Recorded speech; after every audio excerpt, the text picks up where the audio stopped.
All right, buckle up for a deep dive into a case that's both, intriguing and unsettling.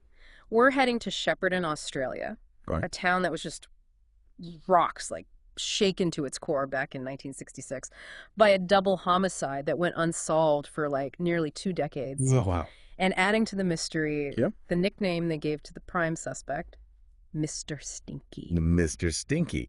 Okay, Yeah. so it's amazing how this case, despite starting in a seemingly quiet town, Yeah. reveals so much about the evolution of forensic science and the power of seemingly small details. Absolutely. Shepparton, situated on the Golden River in Victoria, it was known for its tranquility. Right. But on February 10th, 1966, that peace was shattered. Two teenagers, Gary Haywood and Abina Metal, vanished Vanished. after attending a rock and roll concert Oh, called what? the Mod Spectacular. The concert itself plays a significant role. Oh. It creates this backdrop of youthful energy and excitement, Right, which makes the subsequent events even more jarring. definitely. It's like a stark contrast, Yeah. right? Yeah, you have this vibrant scene, and then suddenly, two young lives disappear. Gary, an 18-year-old who loved his FJ Holden, Yeah. which that's a classic Australian car, by the way, and Abina, a lively 16-year-old who was very close to her family. They just simply vanished. And what makes it even more perplexing is that their disappearances, they were initially treated as separate events. Really? Abina's family dropped her off at the concert, believing she'd get a ride home with her boyfriend, Ian Urquhart, and his friends. Mhm. Gary, on the other hand, he decided to go to the concert at the last minute, Oh. leaving his younger brother, Alan, at home. It's almost like two separate stories converging into, a single mystery. Yeah. So how did the investigation unfold from there? Well, initially, the focus was on finding the missing teens. Mm-hmm. Gary's abandoned FJ Holden was discovered Okay. near a lake, which immediately raised alarm bells. See, Gary was known for taking meticulous care of his car. Yeah. So leaving it like that, windows down, engine cold, Right. was completely out of character. It's like a giant red flag. It screams that something is seriously wrong. Exactly. And as the hours turned into days, the search intensified.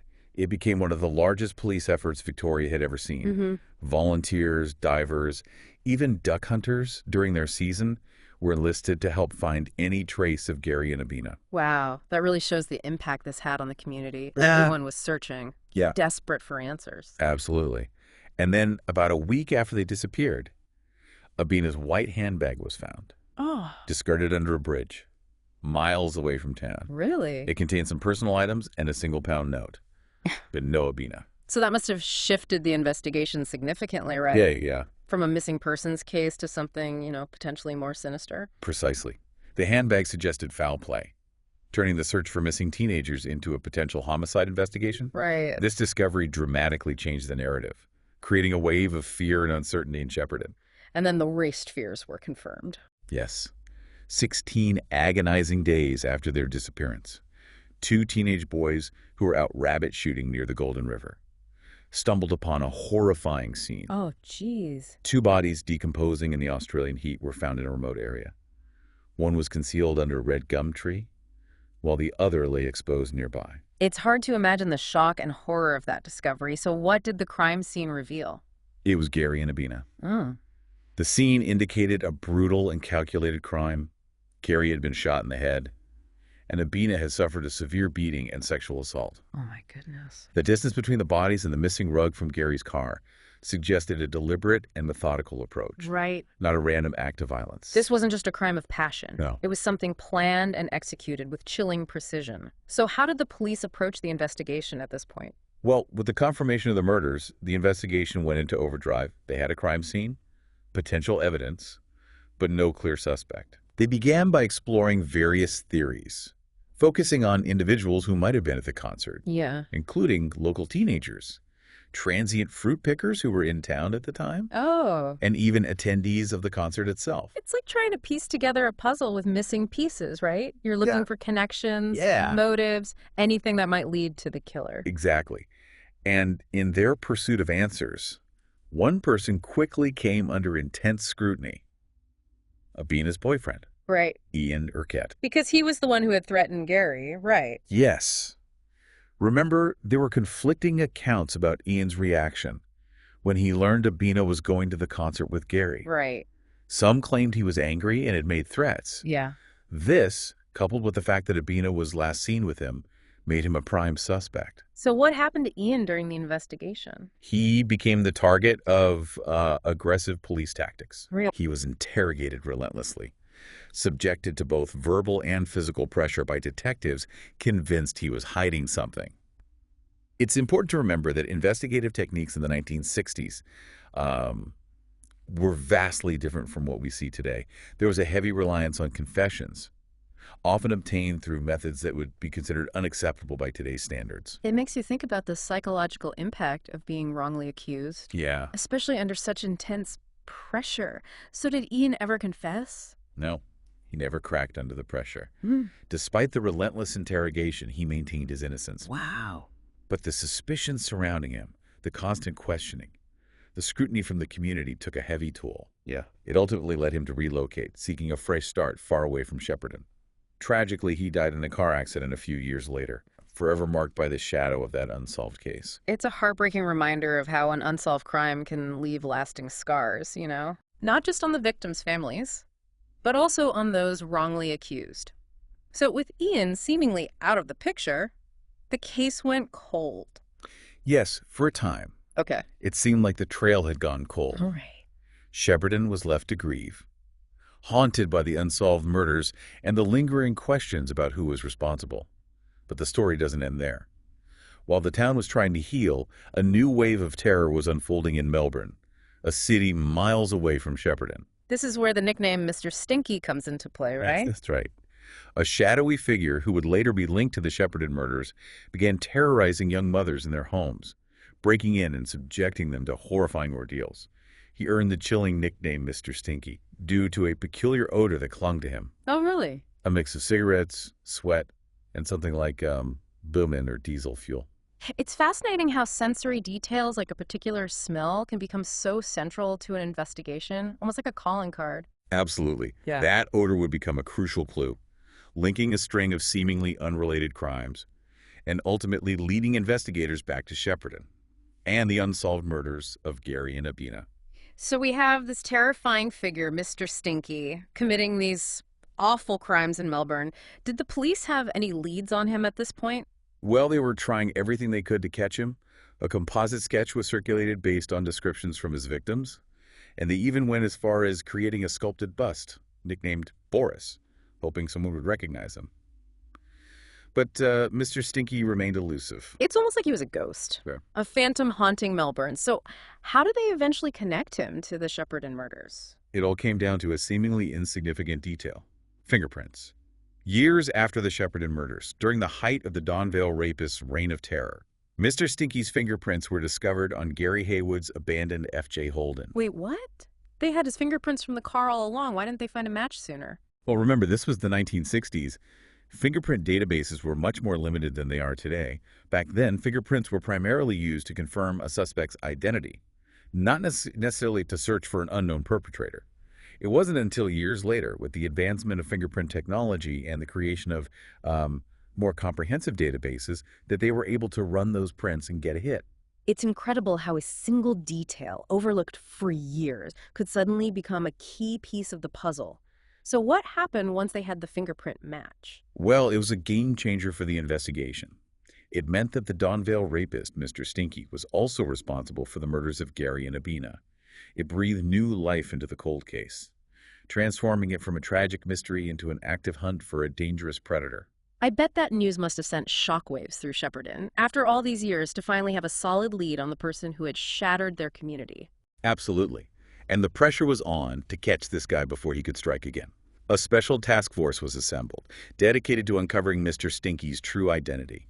They pored over records, re-interviewed witnesses, and chased down every possible lead. It sounds like an incredibly intense investigation. Yeah. They were racing against time, knowing this man was still out there, potentially planning his next attack. It was a race against time, and despite their best efforts, the task force hit a wall. Mr. Stinky's identity remained a mystery. But then, a completely unexpected break in the case came from a small town hundreds of miles away, on the border of New South Wales. You're kidding. What happened? A seemingly minor incident, completely unrelated to the Shepparton murders or the Donvale rapist case, Mm. turned out to be the key to solving it all. Mm. A man was arrested for indecent exposure. Indecent exposure. That seems like a far cry from murder and rape. It does, but here's the twist.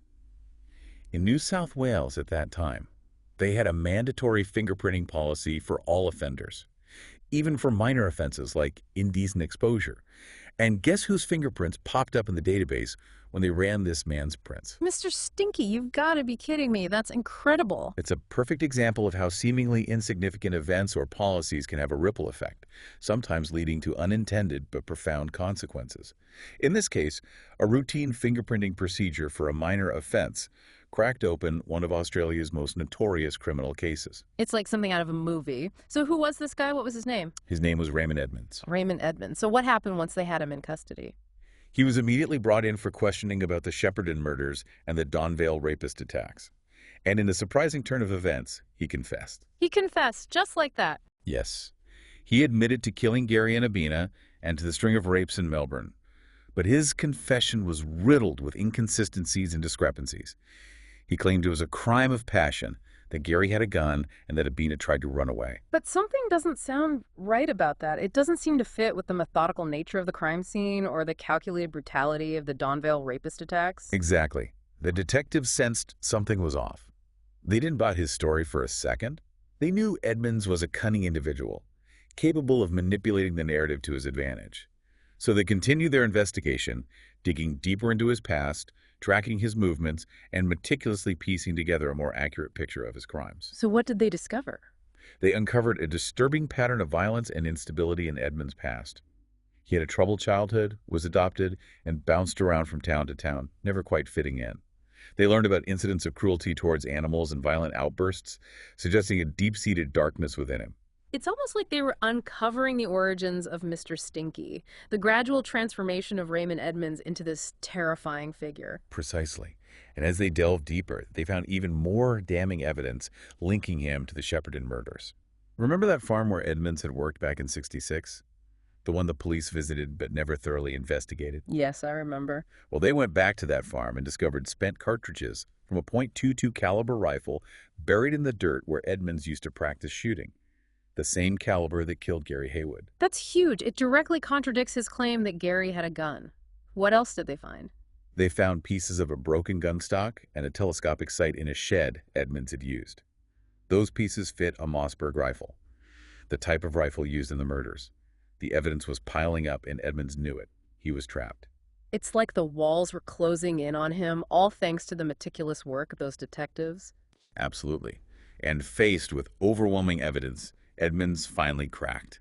He changed his plea to guilty, admitting to the murders of Gary and Abina, as well as to the string of rapes committed as the Donvale rapist. Wow, what a moment that must have been. Justice finally served after 2 decades of pain and unanswered questions.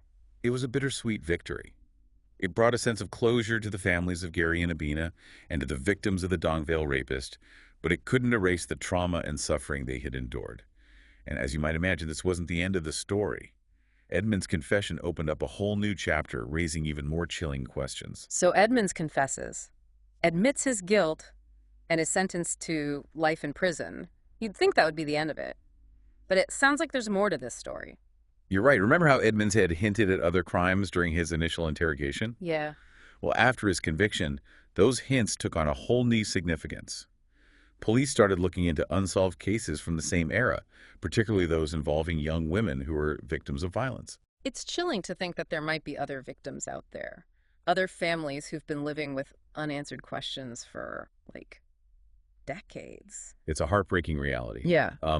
2 cases in particular stood out. The murders of Bronwyn Richardson and Elaine Jones, both young women who were killed in circumstances that eerily resembled the Shepparton murders. So is there any evidence connecting Edmunds to those cases? Well, the evidence is circumstantial, but there are some striking similarities. Both women were around the same age as Abina, and they were killed in a similar manner. Moreover, the timing and location of their deaths coincided with periods when Edmunds was known to be in those areas. It's almost like a pattern is emerging, like a signature that points to Edmunds as the perpetrator. That's what investigators believe. They've been meticulously reviewing the evidence, trying to find any concrete links that could conclusively tie Edmunds to these other murders. And what about the disappearance of Eloise Worlidge? I remember you mentioned that earlier. How does that case fit into all of this? Well, Eloise Worlidge was an 8-year-old girl who vanished from her home in 1976, never to be seen again.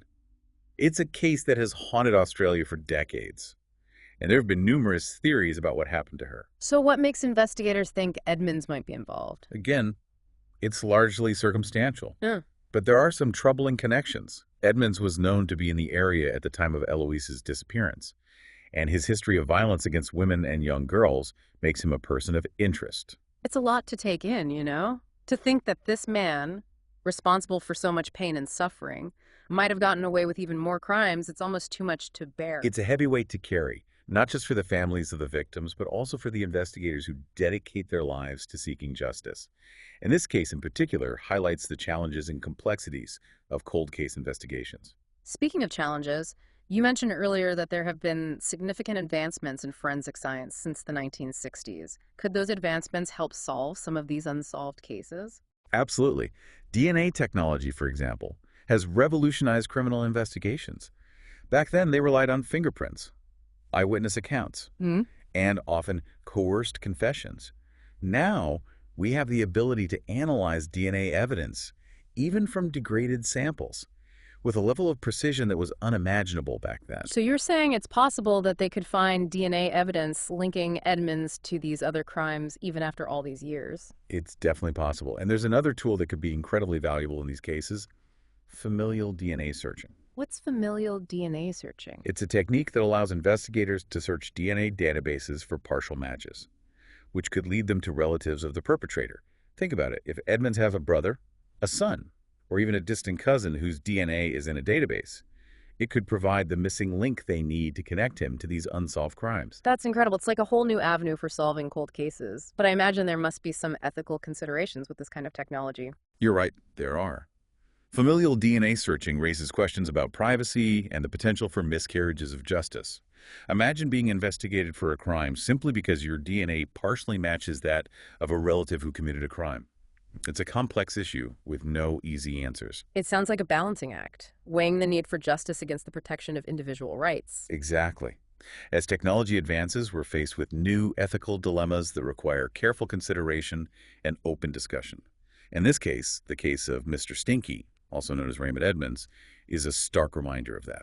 It's been quite a journey unpacking this case. We've gone from a seemingly peaceful town to a terrifying series of crimes, from a shadowy figure dubbed Mr. Stinky to a convicted murderer with a potentially even darker past. It's a story about loss, grief, the pursuit of justice, and the evolving power of forensic science. And this case also reminds us that even the most meticulously planned crimes leave a trace.